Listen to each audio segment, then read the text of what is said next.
Hello नमस्कार, मैं हूं आशीष और मैं आपका वेलकम करता हूं भारत फर्स्ट में। जिस तरीके से ईरान के ऊपर अटैक किया है इजराइल ने और जिसमें टैसिट अंडरस्टैंडिंग है डोनाल्ड ट्रंप की और अमेरिका की, और जिस तरीके से ऑयल गैस के इंफ्रास्ट्रक्चर पे ये अटैक हुआ है, ईरान का रिटेलिएशन हुआ है, चाहे सऊदी अरेबिया हो चाहे कतर हो, पूरे मिडिल ईस्ट में कहीं पे भी तेल और गैस है तो वो सेफ नहीं है। और इसका मतलब सिंपल है, मिडिल ईस्ट से आने वाला ऑयल और गैस वो महंगा हो चुका है। इसके साथ साथ जो हमारी शिपमेंट्स हैं स्ट्रेट ऑफ हॉर्मूज में या फिर किसी भी लोकेशन से, अगर हम सामान खरीद रहे थे, जिस भी प्राइस पे खरीद रहे थे, जिस भी इंश्योरेंस प्रीमियम पे खरीद रहे थे, शिपिंग लेन्स की सेफ्टी, स्ट्रेट ऑफ हॉर्मूज के अलावा रेड सी की क्राइसिस, ये सब कुछ कभी भी भारत के पूरे एनर्जी सिक्योरिटी को अब अफेक्ट कर सकता है। डोनाल्ड ट्रंप, बेंजामिन नेतन्याहू ने इस क्राइसिस को और बढ़ा दिया है। ईरान के ऊपर मैसिव अटैक हुआ है और उस अटैक के बाद ईरान ने एक बड़ा रिटेलिएशन किया है। रिटेलिएशन देख हो लीजिए। चुका है। ओ portasse oh shit रे ओ माय गॉड अबे यार भाग क्यों रहे हो। ऐसा है दादा, एक टाइम पे लग रहा था कि ये चीजें अब ठंडी हो रही हैं। मतलब इज़राइल भी चाहता है कि चीज़ें रुक जाएँ, ईरान भी चाहता है कि चीज़ें रुक जाएँ, अमेरिका भी चाहता है कि चीज़ें रुक जाएँ, जीसीसी भी चाहता है। बट ऐसा नहीं लगता कि बेंजामिन नेतन्याहू ये सब चाहते हैं। बीच में हुआ कि भाई बेंजामिन नेतन्याहू इज़ डेड, फिर उनकी ये 5 उँगली, 6 उँगली, ऐसी बड़ी सारी कहानियाँ चली, अफ़वाहें चली, ठीक है। इन्फॉर्मेशन वॉरफेयर है, साइकोलॉजिकल ऑप्स हैं, ये सब चलता रहेगा। But Trump threatens to blow up entirety of major Iran gas field if it attacks Qatar again. और जीसीसी की कंट्रीज कह रही हैं कि भाई ये वॉर में घुस जाएंगी। ऑलरेडी आप देखिए स्ट्रेट ऑफ हॉर्मूज की क्या हालत है। कुछ कंट्रीज को छोड़कर बाकी कंट्रीज को अलाउड तक नहीं है यहां से अपने जो शिपमेंट्स हैं ऑयल एंड गैस के उसको लाना। पूरे पर्शियन गल्फ को चोक कर दिया गया है। सो मच सो कि अमेरिका का मजाक उड़ाया जा रहा है कि भाई आप तो अपनी नेवी को भेज रहे थे ना यहां से हमारे ऑयल और गैस के टैंकर्स को एस्कॉर्ट करने के लिए, तो आपके उस प्लान का क्या हुआ। और आप देखिए जब स्ट्रेट ऑफ हॉर्मूज जिसके ऊपर लगभग 20% ग्लोबल ऑयल ट्रेड, आप सोचिए कि if you are looking at Asia, चाहे आप चाइना ले लीजिए, चाहे आप भारत ले लीजिए, चाहे जापान ले लीजिए, ये सब एनर्जी हंग्री कंट्रीज हैं। एशिया में साउथ एशिया भी आता है। यहां तो भाई पॉपुलेशन भी बहुत ज्यादा है और सब एनर्जी डिपेंडेंट है और सब कुछ मिडिल ईस्ट पे डिपेंडेंट है। और मिडिल ईस्ट का एक फोकल पॉइंट, एक पूरा रीजन, एक रीजन है straight of Hormuz, Persian gulf, और दूसरा है रेड सी, बबल एल मंदेब। एक रीजन ऑलमोस्ट चौक हो चुका है और दूसरे रीजन में इसकी स्प्रेड होने की चांसेस बहुत बढ़ चुकी हैं। मैं आपको बताता हूं कैसे। साथ ही साथ एक चीज मत भूलिए कि एनर्जी इंफ्रास्ट्रक्चर वाइज आपको यहां पे सऊदी के अरामको के ऑयल फील्ड्स भी मिल जाएंगे, यूएई के टर्मिनल्स भी मिल जाएंगे, कतर के भी मिल जाएंगे, ईरान के भी मिल जाएंगे। इसके साथ साथ जो ग्लोबल शिपिंग लेन्स है वहां से आते हुए इन टर्मिनल से लेके जो सामान लेके आया जा रहा है वो भी चल रहा है। तो ऑलरेडी आप देख रहे हैं टैंकर्स के ऊपर अटैक चल रहा है, पाइपलाइंस के ऊपर अटैक चल रहा है, आपकी ऑयल फील्ड्स के ऊपर अटैक चल रहा है, पूरे लॉजिस्टिक्स के ऊपर अटैक चल रहा है। एक साइड से चोक है, रेड सी में अगर ये चीजें बढ़ जाती हैं तो फिर ये क्राइसिस और बड़ी हो जाएगी। बट फिलहाल जो क्राइसिस बन चुकी है, जो इजराइल ने कांड किया है और उसके बाद इसका जो रिटेलिएशन है ये पूरे मिडिल ईस्ट को झेलना पड़ रहा है और धीरे धीरे भारत के ऊपर भी रिटेलिएशन आएगा। साथ ही साथ याद रख लीजिए कि मिलिट्री जो है यहां से भाग चुकी है, चाहे अल उदेदा हो जो कतर का बेस हो, चाहे यूएस के फिफ्थ फ्लीट हो। भाई सारी कंट्रीज अपने जो एसेट्स हैं, मिलिट्री एसेट्स, उसको निकाल के इस रीजन से बाहर निकाल रही हैं। इवैक्यूएशन चल रहा है और यहां पे अल जजीरा कहता है war enters new phase as Israel attack on Iran gas field sparks Gulf response. Saudis have warned of military actions. मैं तो चाहता हूं भाई सऊदी अरेबिया कुछ करके दिखाए। इसे ज्ञान बहुत दिया है क्योंकि सऊदी करेगा तो पाकिस्तान भी आएगा, तो देखा जाएगा पाकिस्तान के साथ क्या होता है। But Gulf states in diplomatic bind as they mull response, ये सोच रहे हैं तारीख पे तारीख। Trump attempts to distance US from Israeli strikes on की ईरानियन गैस फील्ड। ऐसा क्या हो गया भाई, एक गैस फील्ड, जो गैस फील्ड कनेक्टेड है North Pars and South Pars, और आप ये देखिए साउथ पार्स ईरान के पास, नॉर्थ पार्स ये कतर के पास। तो भाई साउथ पार्स के ऊपर बॉम्बिंग होती है और ईरान का इमीडिएट रिटेलिएशन क्या होता है भाई, रास लफान के ऊपर बॉम्बिंग कर दी जाती है। तो आप इधर मारिए, हम इधर मारेंगे, और कुल मिला के दुनिया का जो 30% एलएनजी जाता है वो सडनली ऑफलाइन हो जाता है। अब एक जगह बॉम्बिंग होती है जो मैंने आपको वीडियो दिखाया, तो उसके बाद क्या आप बाकी प्लांट चला के तो नहीं बैठेंगे। तो इस फील्ड में जो भी आपका इंफ्रास्ट्रक्चर है वो वल्नरेबल हो जाता है। Iran missile hits Qatar's Ras Laffan, world's largest LNG hub. 30% आप जस्ट सोचिए कि फॉर सेफ्टी रीजंस ऑब्वियसली आप डैमेज असेस करेंगे, और उसके बाद ईरान ने यह भी कह दिया है this is not over yet. मतलब सिर्फ कतर को हिट नहीं किया गया भाई, यूएई को हिट किया गया है, सऊदी अरेबिया को हिट किया गया है, और इनके एनर्जी इंफ्रास्ट्रक्चर मतलब अरामको की बल्ले बल्ले चल रही है as we speak. Iran war live, oil and gas prices soar amid attack on Gulf energy sites. अब इसका मतलब $115 पर बैरल पे ये जा चुका है। अब जरा एनर्जी डेंसिटी देख लीजिए, एनर्जी इंफ्रास्ट्रक्चर डेंसिटी देख लीजिए, और ये हैं आपके ईरानियन मिसाइल्स। तो कुल मिला के आप सोचिए इनकी डांसिंग मिसाइल जाके इन साइड्स में, और आप देखिए this is the Persian gulf. एक साइड से आप इसे चौक करके बैठे हैं, दूसरे साइड से आपके ऊपर पार्स गैस फील्ड के ऊपर हिट आता है, तो आप क्या करेंगे, इस पूरे कोस्टलाइन पे जो भी आपको मिलेगा, चाहे वो पाइपलाइन हो, चाहे एक्सपोर्ट टर्मिनल हो, चाहे स्टोरेज हो, चाहे रिफाइनरी हो, everything is under the target, everything under the sun is on the target of Iran, और इसकी बॉम्बिंग शुरू हो चुकी है। अब जरा सोचिए ये कितना स्ट्रैटेजिक हो सकता है, कैसे ये भारत को इंपैक्ट करेगा।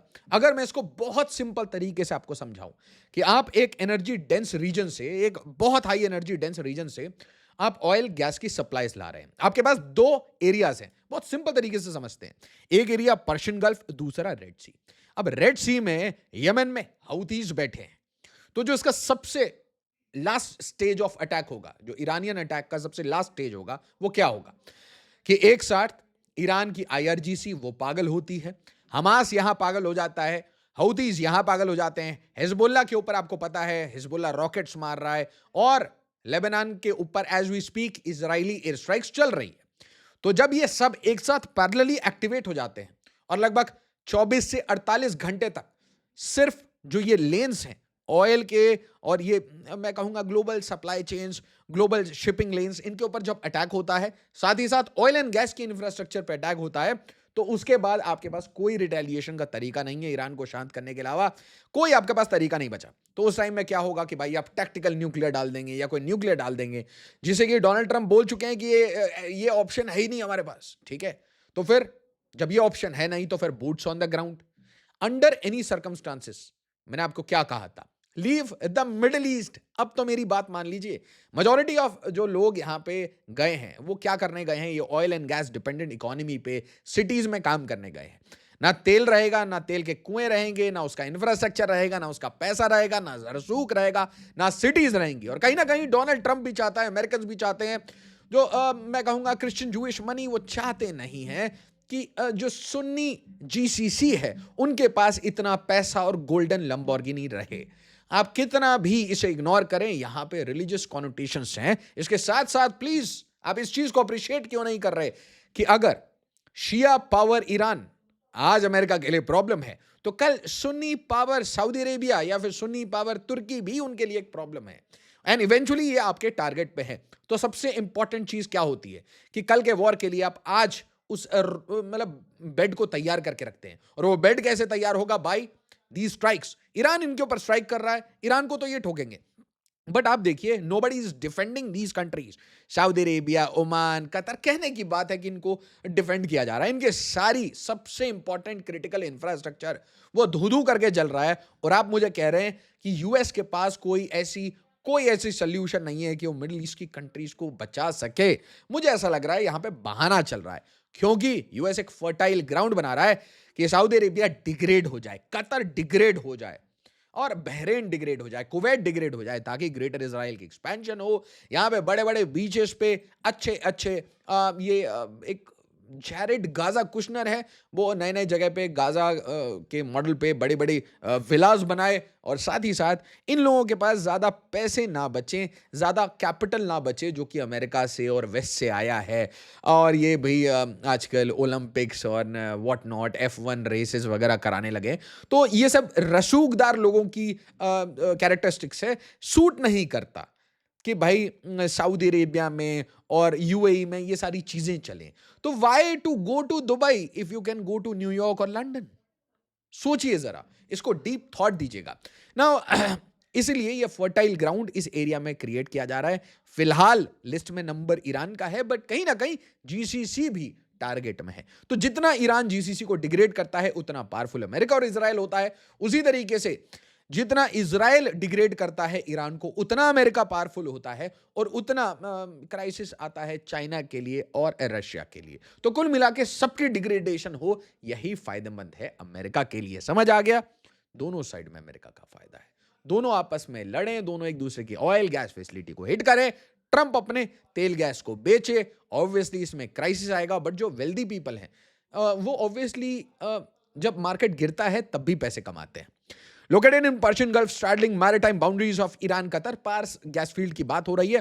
100 kilometre offshore from Iran coast, link to Qatar's Ras Laffan industrial zone, oil and gas का एक major hub, major export hub, refineries, पूरे इंफ्रास्ट्रक्चर का कोर है यहां पे। कतर इसी कोर से पूरे यूरोप को गैस सप्लाई कर रहा है।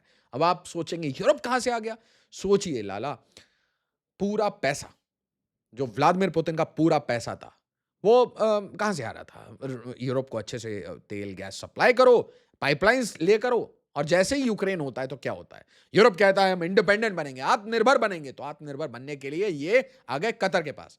ईरान ने कतर को ही ठोक दिया, तो अब यूरोप में मैसिव क्राइसिस होगी। बट आप सोचिए, यूरोप को फिर भी प्रायोरिटी पे गैस मिलेगी। What about Pakistan? What about Bangladesh? What about India? What about south Asia? What about Asia? Asia will always have a premium. महंगे में सामान मिलेगा, उसके ऊपर से इंश्योरेंस प्रीमियम बढ़ेंगे। इसका मतलब क्या है? फर्टिलाइजर सेक्टर, एक्सपोर्ट्स, ये सब कुछ जो भी आप इंपोर्ट कर रहे हैं अपने पास, सब कुछ महंगा होगा।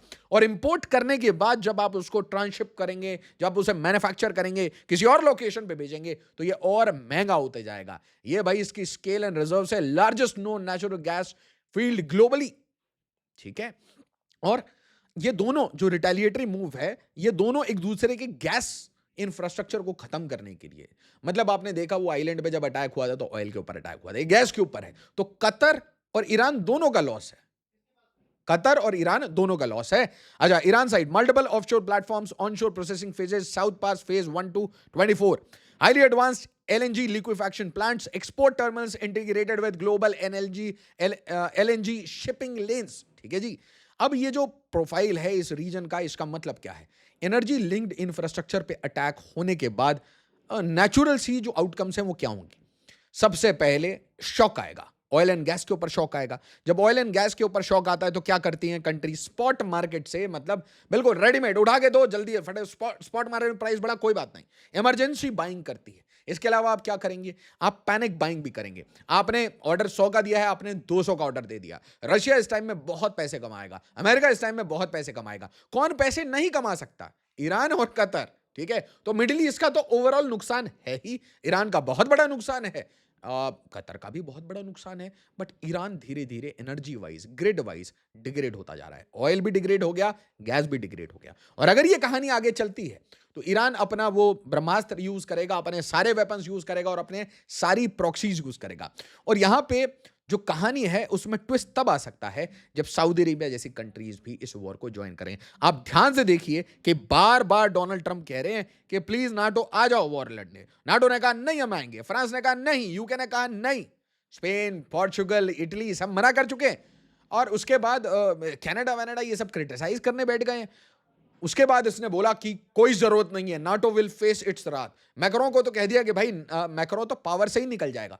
अब जब ये सब हो गया, जीसीसी भी वॉर ज्वाइन करने के लिए तैयार नहीं है, तो अमेरिका ने भी कह दिया कोई बात नहीं, हमारा छोटा भाई इजराइल ठोक रहा है आपको, आप परेशान होइए। और अगर आप वॉर ज्वाइन करना चाहते हैं, अगर आप कुछ सजदा पायबोस करके कुछ पैसे चढ़ाना चाहते हैं तो अच्छी बात है, पर फिर भी मिडिल ईस्ट के लिए तो बड़ी क्राइसिस है। और अगर मिडिल ईस्ट के लिए क्राइसिस है तो भारत के लिए बहुत बड़ी क्राइसिस है, क्योंकि रीजनल जो सिक्योरिटी इन्वायरमेंट है वो खराब हो रहा है। और रीजनल सिक्योरिटी इन्वायरमेंट सीधा डायरेक्टली अफेक्ट कर रहा है ऑयल प्राइसेस, गैस प्राइसेस, आपके प्रीमियम्स पे एंड इंश्योरेंस प्रीमियम्स पे। आपकी जो एक्सपोर्ट इंपोर्ट की जितनी स्ट्रेटजी है वो फेल होगी। उसके बाद आपका मार्केट फेल होगा, मार्केट फेल होगा, demand, supply, inflation, inflation link to your reserve bank, central bank. तो कुल मिला के ये एक इकोनॉमिक वॉरफेयर बन गया है। अब ये इंफॉर्मेशन वॉरफेयर अकेला नहीं है, ये कोई डायरेक्टली न्यूक्लियर हम मटेरियल ढूंढने जा रहे हैं, ईरान के रेजिम चेंज कर रहे हैं, नहीं। अब ये इकोनॉमिक वॉरफेयर हो गया है, प्राइस वॉलेटिलिटी होगी, मीडियम टर्म, शॉर्ट टर्म, बहुत सारा ड्रामा होगा। बट एक चीज सोचिए, इंडिया के ऊपर क्या इंपैक्ट होगा? Think about India, just think about India. India कहीं से भी तेल और गैस खरीदता है, वो कंट्रीज आज भारत को ज्यादा महंगे रेट पे देंगी, वो ज्यादा उनका लेवरेज बढ़ रहा है, रशिया का भी लेवरेज बढ़ रहा है भारत के ऊपर, माइंड यू। अब ऐसा मत सोचिए कि पुतिन को पप्पा उप्पा है, ठीक है, he is doing his business. तो Vladimir Putin will be making money, but India धीरे धीरे ट्रैप हो रहा है इस ईरान के वॉर में। आप कतर से गैस लेते हैं, आप ईरान से कुछ ले नहीं रहे। ऑलरेडी बहुत सारे लोग भारत में बैठ के लड़ाई लगाना चाहते हैं कि देखो हम इजराइल के साथ थे, ईरान के साथ नहीं है। बहुत अनपढ़ लोग हैं। एक दीदी के ऊपर तो मैंने रील बनाई थी, दीदी कह रही थी ईरान को, भारत को पानी नहीं देना चाहिए। कब हम पानी लेते हैं ईरान को? हो सकता है ईरान को हमें पानी देना पड़े, मालदीव्स को पानी देना पड़े, सऊदी अरेबिया को पानी देना पड़े। इनके पास पानी नहीं है, इनके पास फ्रूट्स नहीं है, वेजीज नहीं है। आप समझिए ये चीजें, बट लॉन्ग टर्म सोचिए, अगर ये वॉर 1 हफ्ते और, 2 हफ्ते और, 3 हफ्ते और, 2 महीने और चलती है तो क्या होगा? ऑयल और गैस की प्राइसेस अगर हाई रहेंगी तो एक तो आपकी पूरी बॉटलनेक्स सप्लाई चेन पे लग चुकी है। एक कंटेनर आ रहा है, हम उसे सेलिब्रेट कर रहे हैं कि ये मुंद्रा पे आया, वो मुंबई पे आया। स्टेट ऑफ हॉर्मुज पे आपको मतलब डिप्लोमेटिक नेगोशिएशन करके अपना सामान मंगवाना पड़ रहा है। तो over the period of time Bharat की जो एनर्जी डिपेंडेंस है वो आज भारत को पंगु कर रही है। अब इसमें किसी सरकार को आप ब्लेम नहीं कर सकते, ठीक है, ना बीजेपी को ना कांग्रेस को। This is what it is. But कहीं ना कहीं यहां पे ब्यूरोक्रेट्स को बहुत बड़ा ब्लेम जाएगा। वो ब्यूरोक्रेट्स जिन्होंने इतना सारा करप्शन करके, है ना, पिछले 70 75 80 साल में इतना पैसा बना के, चोरी कर करके अपने बच्चों को अमेरिका में सेटल किया, वो ये सोच सकते थे, they could have foreseen this issue कि इंडिया पे धीरे धीरे हर दिन ऑयल और गैस के इंपोर्ट्स का बिल बढ़ता जा रहा है बाबू, है ना। ये बाबूज है ना, बाबूज कुड हैव थॉट कि यार वेनेजुएला पे आप वेनेजुएला से लॉन्ग टर्म डील कर ले, फिक्स प्राइस पे लॉन्ग टर्म डील कर ले, आप ऑयल एंड गैस फील्ड्स को एक्सप्लोर करें पूरी दुनिया में, आप ऑल्टरनेट सप्लाई चेन्स बना के रखें, आप लॉन्ग टर्म कॉन्ट्रैक्ट्स ले लें। ना ना दादा, हमें सबसे पहले जब ये वॉर होता है, क्राइसिस होती है, लात पड़ती है, जब प्राइसेस स्पाइक होते हैं तो हम महंगा खरीदेंगे, क्योंकि महंगा खरीदने में भी किकबैक्स कुछ ले लेंगे बाबू लोग। तो ये जो प्रॉब्लम है ना, ये जो सिर्फ आज का देख लो, जुगाड़ से चला लो, ये प्रॉब्लम हमें बहुत परेशान करेगा। आज भी टाइम है, एक क्राइसिस हुई मिडिल ईस्ट में, और क्राइसिस हो गए। पहले आपको बता दे रहा हूं, देखिए शिया पावर को ये न्यूट्रलाइज करेंगे, फिर ये सुन्नी पावर के पीछे आएंगे। या तो तुर्की उसमें लिस्ट में होगा, या तो इसलिए आप देखिए तुर्की अपने आप को क्यों इतना ज्यादा मिलिटरीली डेवलप कर रहा है। सऊदी अरेबिया, ये जितने गल्फ कंट्रीज जो बड़े बड़े रोब्स पहन के और महंगे महंगे गोल्ड के चेन्स और गोल्ड की लंबोर्गिनी घुमा रहे हैं, बड़े बड़े ये बुर्ज खलीफा में रह रहे हैं, ये इनका सारा बुर्ज खलीफा सारा टूटेगा। आप समझिए ये चीज, इनको घोस्ट किया जाएगा purposefully. Money will have to return to the rich people, to the old rich people. जो पुराने अमीर लोग हैं वो क्यों चाहेंगे नए अमीर लोग बने? आप समझ रहे हैं? It's a very big game. Old banks, old money, Christian Jewish money, वो चाहेगा क्या कि कुछ रॉयल फैमिलीज जो कि एसेंशियली सुन्नी है, जो रेडिकलाइजेशन भी प्रमोट कर सकती हैं, क्या वो चाहेंगे कि इनके पास पैसा रहे, इतना रसूख रहे, इतनी अच्छी अच्छी सिटीज रहें, इनके पास बॉलीवुड के, हॉलीवुड के स्टार्स आए, क्रिस्टियानो रोनाल्डो आए, ये फुटबॉल खिलाएं, है ना, ये एडवेंचर स्पोर्ट्स कराएं, ये शाहरुख खान को बुलाएं, ये टॉम क्रूज को बुलाएं?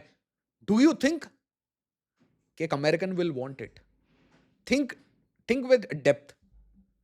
तो मिडिल ईस्ट में ये क्राइसिस आते रहेगी बाबू साहब। अब अगले 20 साल का देख लीजिए, भारत को बहुत तेजी से ग्रो करना है। एक बिल्कुल बेंचमार्क एवरेज प्राइस पे हमें तेल गैस की जरूरत है। ऑल्टरनेट्स भी डेवलप करिए, साथ ही साथ ऑल्टरनेट सप्लाई चेन भी डेवलप करिए। जिस भी सत्ता में, जिस भी पॉलिटिकल पार्टी को किसी और कंट्री में जाके खरीदना है उसको खरीदिए। जिस गैस फील्ड में करप्शन करके आपको सामान लाना है वो करिए। करप्शन अपने घर के लिए नहीं करिए, करप्शन किसी और कंट्री को खरीदने के लिए करिए। वीडियो को लाइक शेयर और सब्सक्राइब जरूर करिएगा। ये क्राइसिस बढ़ते जाएगी। एज ऑलवेज, जय हिंद, जय भारत।